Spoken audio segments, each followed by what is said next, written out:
तथा जनसङ्ख्या मन्त्रालयको कोभिड-19 सम्बन्धी नियमित प्रेस ब्रिफिङमा स्वागत छ। म प्राध्यापक डाक्टर जागेश्वर गौतम। हामी हरेक दिन जस्तै आज पनि नेपालमा कोभिड-19 को राष्ट्रिय अद्यावधिक विवरण नेशनल अपडेटका साथ उपस्थित भएका छौँ। आज हामीले खानेपानी मन्त्रालयका सहसचिव रमाकान्त दुवाडीलाई निम्त्याएका छौँ। हामीलाई साङ्केतिक भाषामा दिनेश श्रेष्ठले साथ दिइरहनु भएको छ। विश्वमा आजसम्मको तथ्याङ्क हेर्दा 3,35,57,959 जना व्यक्तिहरू कोभिड-19बाट सङ्क्रमित हुनुभएको छ भने निको हुनेको सङ्ख्या 2,48,82,186 रहेको छ।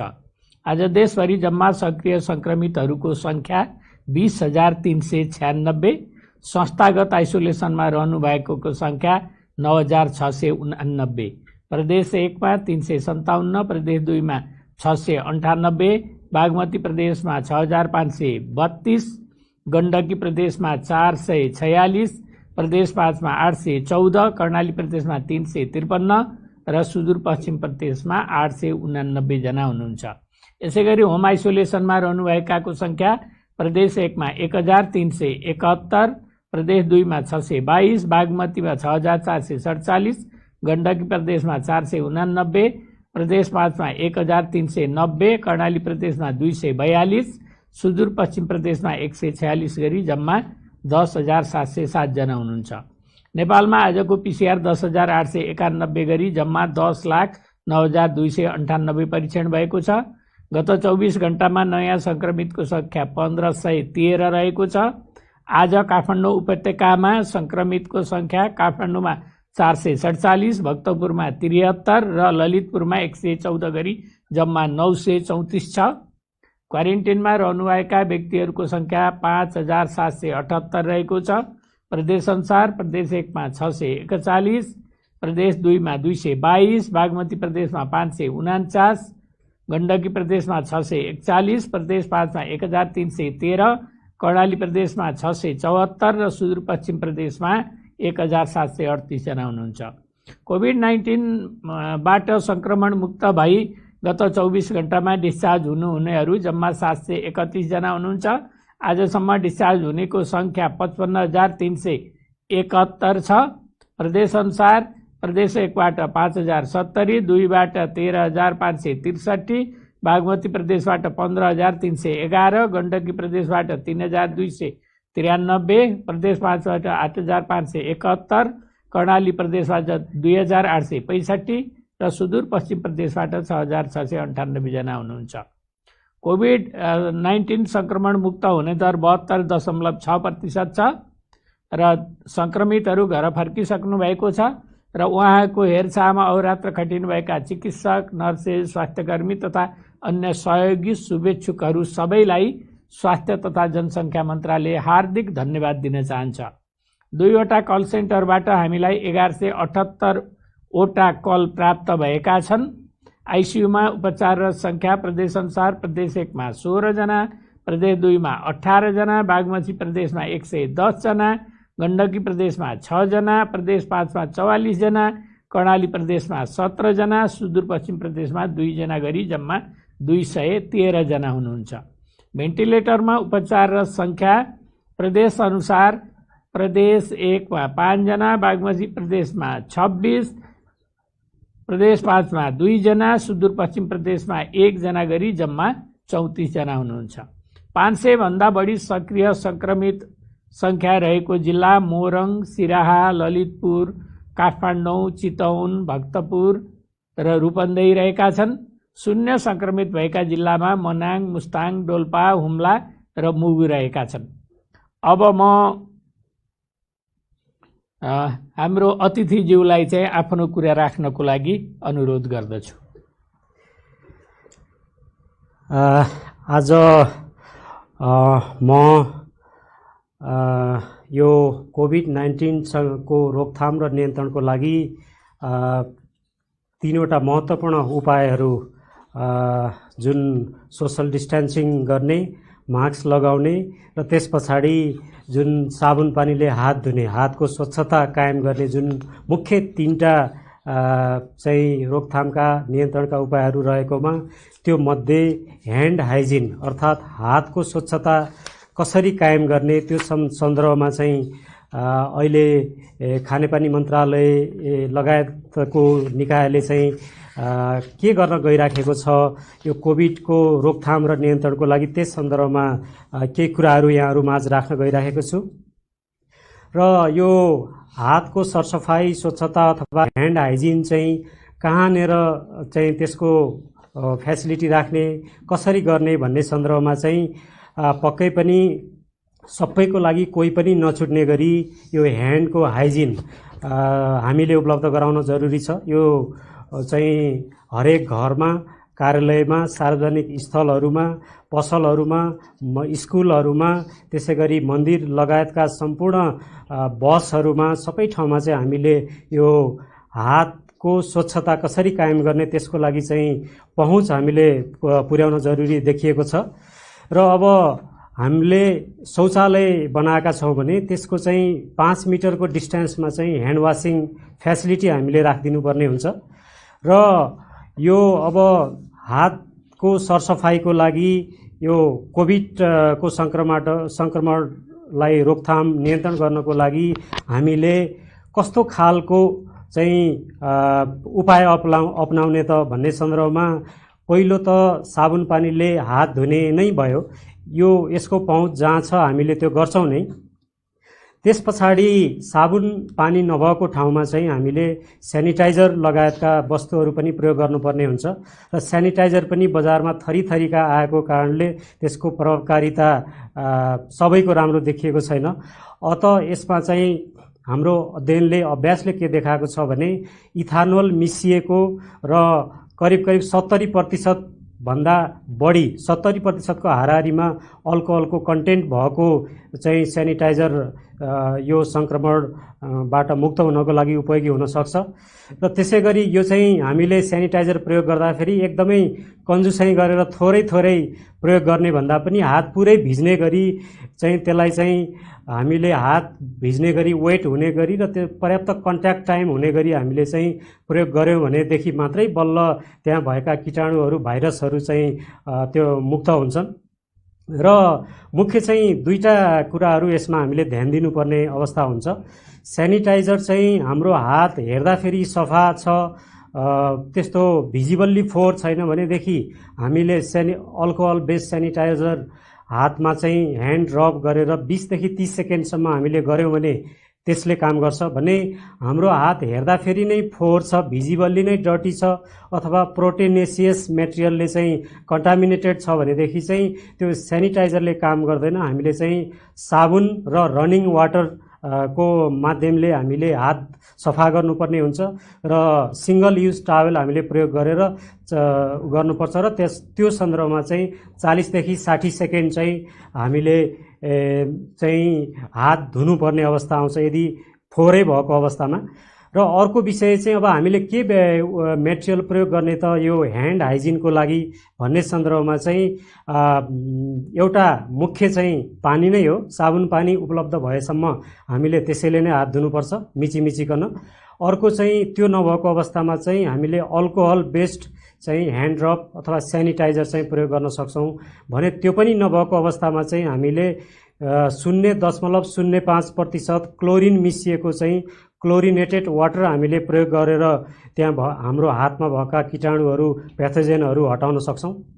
र गाउँघरमा दूरदराजमा ती वस्तुहरू पनि नभएको अवस्थामा हामीले खरानी प्रयोग गरेर पनि जसको चाहिँ पीएच अलि धेरै हुन्छ र त्यो खरानी हामीले राम्रोसँग चाहिँ प्रयोग गर्दाखेरि हातमा लगाएर पानीले धुँदाखेरि पनि धेरै चाहिँ प्याथोजेनहरू कीटाणुहरू चाहिँ हाम्रो हातबाट नष्ट हुन्छ भने हामीले चाहिँ अरू केही पनि वस्तु नभएको अवस्थामा पनि पानीले मात्रै हामीले हात धोयौँ भने पनि कमसेकम 80% जति चाहिँ हाम्रो हातमा भएका फोहोरहरू कीटाणुहरू चाहिँ नष्ट हुने अवस्था हुन्छ। अब यो पानीको सन्दर्भमा चाहिँ कस्तो खालको पानी हामीले यो हात धुनको लागि प्रयोग गर्नुपर्छ त भन्दा हामीले पिउनको लागि योग्य भनेर जुन ड्रिङ्किङ वाटर क्वालिटी स्ट्यान्डर्ड छ त्यो अनुसारको पानी हामीलाई जरुरी पर्दैन। नर्मल पानी ठिक्कको पानी हुँदाखेरि पनि हामीलाई इफेक्टिभै हुन्छ साबुन पानीले मिचिमिचिकन हात धोयो भने। र सामान्यतया एक व्यक्तिले अब हातमा भएको फिकल कन्टामिनेसनहरू हटाउनको लागि आधा लिटरदेखि 2 लिटरको पानी चाहिँ एक पटकको ह्यान्ड वासिङमा चाहिँ त्यो खर्च हुन जान्छ। र अब अहिले अभ्यासमा पनि आइराखेको छ र सकेसम्म चाहिँ यो हातको माध्यमले चाहिँ यो कोभिडको सङ्क्रमण चाहिँ बढ्ने हरेक अवस्थामा चाहिँ हामीले हात चाहिँ एउटा लिङ्क ट्रान्समिसनको लिङ्क भएको कारणले गर्दाखेरि हातको सरसफाइको लागि जुन हामीले धाराहरू प्रयोग गर्छौँ अथवा साबुनको डिस्पेन्सरहरू हामीले राख्छौँ तिनीहरू चाहिँ सकेसम्म सेन्सरले काम गर्ने छ भने हाम्रो हात सम्पर्कमै आउँदैन।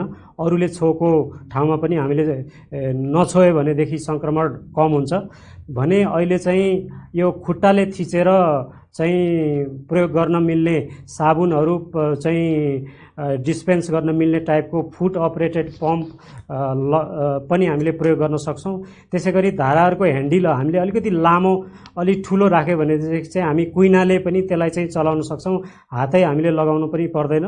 र अब यो साबुनको जुन हामीले हात धुनको लागि साबुन प्रयोग गर्छौँ त्यो साबुन प्रयोग गर्ने सन्दर्भमा चाहिँ हामीले सेन्सरले अथवा चाहिँ जुन कुइनाले हामीले प्रयोग गर्न त्यसलाई युज गर्न सक्ने गरी हामीले राख्न सक्दा राम्रो।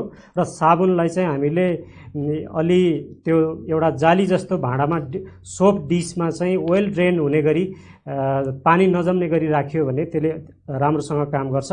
र हात धोइसकेपछि साबुन पानीले हात धोइसकेपछि हातलाई राम्रोसँग ड्राई गर्ने सुक्खा बनाउने कुरा पनि एकदमै महत्त्वपूर्ण छ। र त्यो चाहिँ सकेसम्म पेपर टावेल युज गर्ने र त्यसलाई चाहिँ डस्टबिनमा त्यसलाई राख्न हामीले सक्छौँ। त्यो छैन भने हामीले हावामा चाहिँ त्यसलाई सुकाएर प्रयोग गर्न पर्ने हुन्छ। र अब यसै सन्दर्भमा चाहिँ आज हामी विशेष दिनमा पनि छौँ। ठ्याक्कै 1 वर्ष पहिले नेपाललाई सम्माननीय प्रधानमन्त्री केपी शर्मा ओलीज्यूको प्रमुख आतिथ्यतामा खुला दिशामुक्त राष्ट्र हामीले घोषणा गरेको दिन हो 2076 साल असोज 13 गते। र यो उपलब्धि हासिल हुँदै गर्दाखेरि हामीले खुला दिशामुक्त अवस्था पश्चात जुन एउटा पूर्ण सरसफाइ अग्रसर नेपाल घोषणा गर्ने पनि त्यो दिन काम भएको थियो। र पूर्ण सरसफाइयुक्त नेपाल बनाउनको लागि हामीले एउटा महत्त्वपूर्ण कुरा भनेको यो साबुन पानीले हात धुने विभिन्न चरणमा हामी जब जोखिममा हुन्छौँ त्यो बेला चाहिँ साबुन पानीले हात धुने कुरा एकदमै महत्त्वपूर्ण साबित भएको छ। र यसै सन्दर्भमा खानेपानी मन्त्रालय, राष्ट्रिय सरसफाइ समन्वय समिति लगायत सम्पूर्ण सरकारवाला निकायहरूको चाहिँ सहकार्यमा र स्वास्थ्य मन्त्रालय, स्वास्थ्य तथा जनसङ्ख्या मन्त्रालयको स्वास्थ्य शिक्षा सूचना सञ्चार केन्द्र समेतको सहकार्यमा चाहिँ आजकै दिनबाट हामीले असोज 13 गतेदेखि कार्तिकको 14 गतेसम्म 1 महिना देशव्यापी यो साबुन पानीले हात धुने एउटा राष्ट्रिय अभियानको घोषणा गरेका छौँ। र सबैको लागि ह्यान्ड हाइजिन कसरी इन्स्योर गर्न सकिन्छ, कसरी पुरा गर्न सकिन्छ भन्ने सन्दर्भमा चाहिँ बढीभन्दा बढी यो विषयलाई प्रचार प्रसार गर्ने र हाम्रो नियमित रूपमा अक्टोबर 15 मा चाहिँ विश्व हात धुने दिवस पनि पर्छ। र हामीले चाहिँ आजैदेखि अब 1 महिनासम्म चाहिँ सबै सरकारवालाहरूको निकायमा सहकार्यमा चाहिँ विभिन्न तहमा, व्यक्तिगत तहमा, घरायसी तहमा, विद्यालयको तहमा, स्वास्थ्य केन्द्रमा, उद्योग, कार्यालय, सार्वजनिक स्थल आदिमा चाहिँ साबुन पानीले हात धुने सुविधा उपलब्ध गराउने, यसको प्रवर्धन गर्ने, नियमित अभ्यास र व्यवहारको विकास गर्ने, सबैको साझेदारीमा साबुन पानीले हात धुने व्यवहार सम्बन्धी नौला र सृजनशील उपाय एवं प्रविधिको विकास गर्ने, कोभिड-19 रोकथाम तथा नियन्त्रण गर्न साबुन पानीले हात धुनुपर्दछ भन्ने सन्देश आम सञ्चार माध्यम मार्फत प्रचार गर्न सहयोग पुर्याउने उद्देश्यले हातको सरसफाइ सबैको लागि साबुन पानी हात सधैँ साथ भन्ने नाराका साथ विभिन्न कार्यक्रमहरू आयोजना गरी देशभर 1 महिनाव्यापी साबुन पानीले हात धुने अभियान अर्थात् ह्यान्ड हाइजिन फर अल सञ्चालन गर्न लागिएकोले तीनै तहको सरकार, सबै सरकारवाला निकाय, निजी क्षेत्र, सामुदायिक संस्था, उपभोक्ता समितिहरू, सर्वसाधारण, आम सञ्चार लगायत सबैमा उक्त उद्देश्य अनुरूप आफ्नो तह र क्षेत्रमा उपलब्ध स्रोत र साधन एवं सञ्जालको उपयोग गरी साबुन पानीले हात धुने क्रियाकलाप गराई यो कोभिड-19 को सङ्क्रमणको रोकथाम र नियन्त्रणको लागि सघाउ पुर्याउने यस अभियानलाई सफल पारिदिन हुन म हार्दिक आग्रह गर्न चाहन्छु। धन्यवाद। आज विश्व हात धुने दिवस।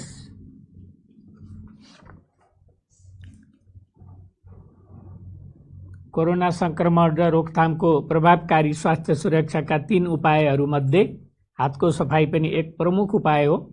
हातको सफाईले आफूलाई कोरोना संक्रमण लाग्न र अरूलाई संक्रमण हुनबाट जोगाउँछ।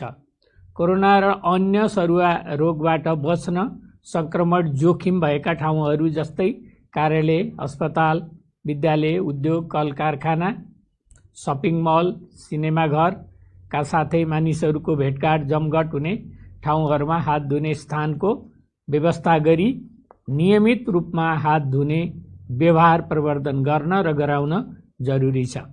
साबुन पानीले हात धुने बानीको विकास नगरेसम्म कोरोना लगायतका झाडा पखाला, हैजा, जन्डिस जस्ता सरुवा रोगहरूबाट आफू बच्न र अरूलाई बचाउन असम्भव प्राय हुन्छ। साबुन पानीले मिची हात धोएमा श्वास प्रश्वासजन्य संक्रमण 23%, निमोनिया संक्रमण 50% र झाडा पखाला 48% सम्मले कमी ल्याउने अध्ययनहरूले देखाएको छ। साथै बेला बेलामा साबुन पानीले हात धुनाले मात्र पनि कोरोना भाइरसको संक्रमणमा 36% सम्म कमी ल्याउने एक अध्ययनले देखाएको छ। विगत केही महिना अगाडि मात्र नेपालमा देखिएको कोरोना संक्रमण निरन्तर बढ्दै गएको हामी सबैले देखेकै छौं। यसको रोकथाम मात्रै हामीसँग छ। रोकथाम पनि कुनै पनि माध्यम भएका भाइरस, थुक्का छिट्टा, हातको माध्यमले नाकमा परेर संक्रमण हुन नदिन हातको सरसफाई, मास्क र भौतिक दूरीले मात्रै सम्भव छ। त्यसमा पनि हातको सरसफाईले धेरै हदसम्म भाइरस एक सतहबाट हामीमा संक्रमण हुन धेरै नै रोक्दछ। नेपाल सरकारले अन्य साझेदारी संस्थाका साथै सर्वसाधारणहरूको सहयोग र सहकार्यमा खुला दिशामुक्त अभियान सञ्चालन गरी शौचालय बनाउने र साबुन पानीले हात धुने बानीको प्रवर्धन सन् 2019मा नेपाललाई नै खुला दिशामुक्त देशको घोषणा गरिसकेको अवस्था छ। कोरोना संक्रमण पश्चात धेरै जसो व्यक्तिहरूमा हात धुने ज्ञान र अभ्यासमा वृद्धि भएको छ र यसले बानीलाई निरन्तरता दिन सबै व्यक्ति तथा संस्थाहरूले आफ्नो तह र तबकाबाट भएका प्रयास र प्रवर्धनहरू प्रशंसनीय छन्। विश्व हात धुने दिवस हरेक वर्ष 15 अक्टोबरको दिन संसारभरि मनाउने गरिएको छ। यो वर्ष हातको सफाई सबैका लागि भन्ने नारा साथ विश्वभर यो दिवस मनाइँदैछ। कोरोना संक्रमणको विश्वव्यापी महामारीको बेलामा हात धुने दिवसको सान्दर्भिकता अझै बढेको छ।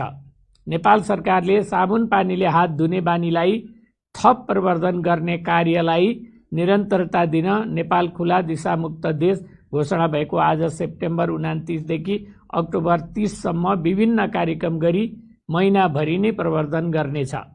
जोखिमपूर्ण अवस्थाहरूमा जस्तै बाहिरबाट घर फर्किएपछि, चर्पी प्रयोग गरेपछि, बालबालिकाको दिशा धोएपछि, हातले मुख छोपी खोकी वा हाच्छिउँ गरेपछि, हात फोहोर भएको शङ्का लाग्न साथ खाना बनाउनु, खानु र खुवाउनु अगाडि, अनुहार, नाकमुख, आँखा छोइसकेपछि हात धुने व्यवहारलाई जीवनभर अभ्यासको रूपमा विकास गर्न आवश्यक छ। साबुन पानीले हात धुने यो महिनाव्यापी अभियानमा आफ्नो क्षेत्रबाट सक्दो सहयोग गरी हात धुने स्थानको स्थापना, व्यवस्थापन र हात धुने व्यवहारलाई निरन्तरता दिनुहुन हार्दिक अपिल गर्दछु। यसको साथै उचित तरिकाले अनिवार्य मास्कको प्रयोग गर्ने र अर्को व्यक्तिबाट कम्तीमा 2 मिटर दूरी कायम राख्ने गरौँ। यो छ। यसपछि म काठमाडौँ उपत्यकामा संक्रमण बढिरहेको कुरा मैले अगाडि नै प्रश्न पारेको थिएँ। काठमाडौँ उपत्यका, मोरङ र रूपन्देहीमा आज धेरै संक्रमितहरू भेटिनु भएको छ।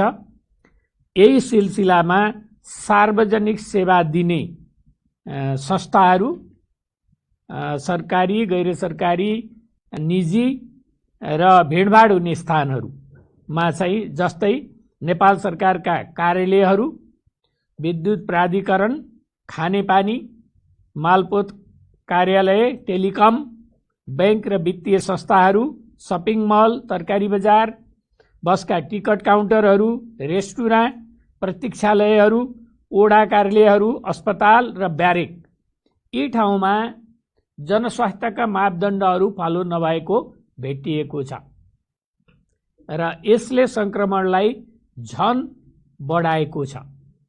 हामीले संक्रमितहरूलाई विश्लेषण गरी हेर्दा स्वास्थ्य संस्थाहरू, ब्यारेकहरू र भिडभाड हुने स्थानहरू, बैंक, वित्तीय संस्थाहरू, तरकारी बजारहरूमा कोभिड-19 को संक्रमण बढेको पाइएको छ र यी ठाउँबाट संक्रमण एक ठाउँबाट अर्को ठाउँमा, एक व्यक्तिबाट अर्को व्यक्तिमा सरिरहेको छ। त्यसकारण अनिवार्य रूपमा हात धुने व्यवस्था मिलाउनु हुन, यी सबै संस्थाहरूमा अनिवार्य रूपले हात धुने व्यवस्था मिलाउन, 2 मिटरको दूरी कायम गरी काम गर्ने वातावरण मिलाउन, मास्कको अनिवार्य प्रयोग गर्न र गराउन स्वास्थ्य तथा जनसङ्ख्या मन्त्रालय विनम्रतापूर्वक अनुरोध गर्दछ। र यसो नगरेको खण्डमा हामीलाई संक्रमण बढ्दै गएर ठूलो समस्या आइपर्ने पनि म यहाँहरूलाई जानकारी गराउन चाहन्छु।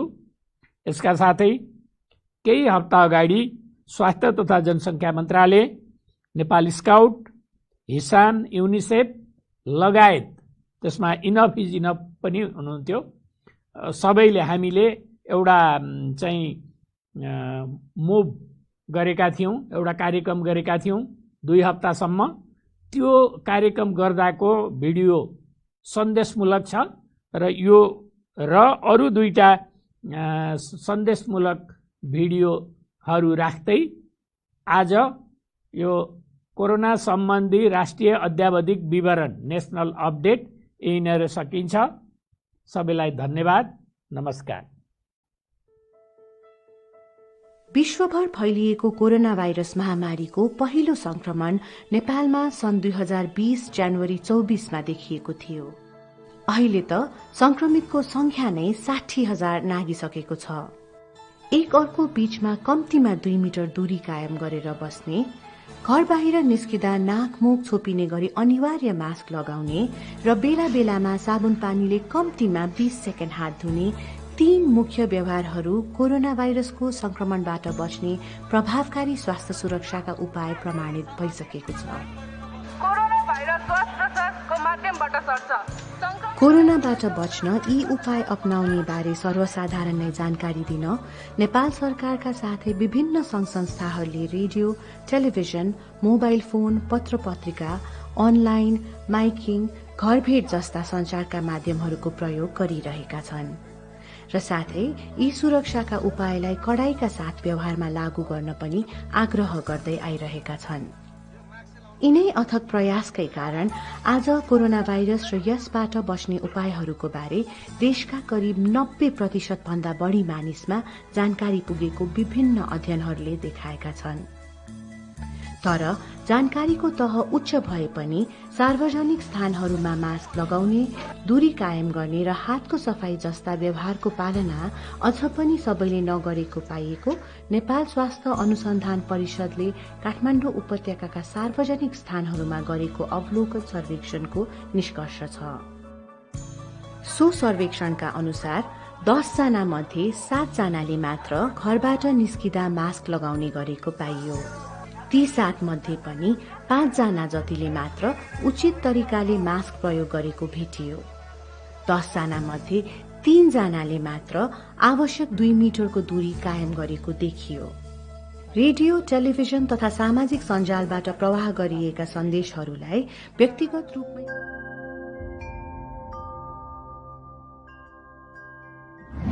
नमस्कार। थर्मल स्क्यानरले व्यक्तिमा ज्वरो भएको वा नभएको कुरा पत्ता लगाउन मात्र सहयोग गर्दछ। यसले मानिसमा कोभिड-19 को संक्रमण रहेको वा नरहेको तथ्य पत्ता लगाउन सक्दैन, किनभने ज्वरो, मलेरिया, डेङ्गु जस्ता अन्य विविध कारणले पनि आएको हुन सक्छ। यदि तपाईलाई ज्वरो आएको छ र मलेरिया वा डेङ्गु भएको स्थानमा बसोबास गर्नुहुन्छ भने स्वास्थ्य कर्मीहरूलाई सम्पर्क गर्नुपर्ने हुन्छ।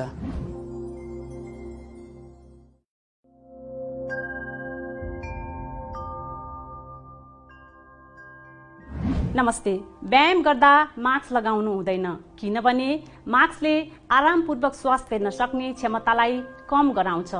पसिनाले मास्क छिट्टै भिज्छ र सास फेर्न झन् असहज हुन्छ। यसले भाइरसको संक्रमण, वृद्धि र फैलावटलाई बढाउँछ। व्यायामको समयमा कोभिड-19 रोकथामको महत्त्वपूर्ण उपाय भनेको अरूबाट कम्तीमा 2 मिटरको भौतिक दूरी कायम गर्नु हो।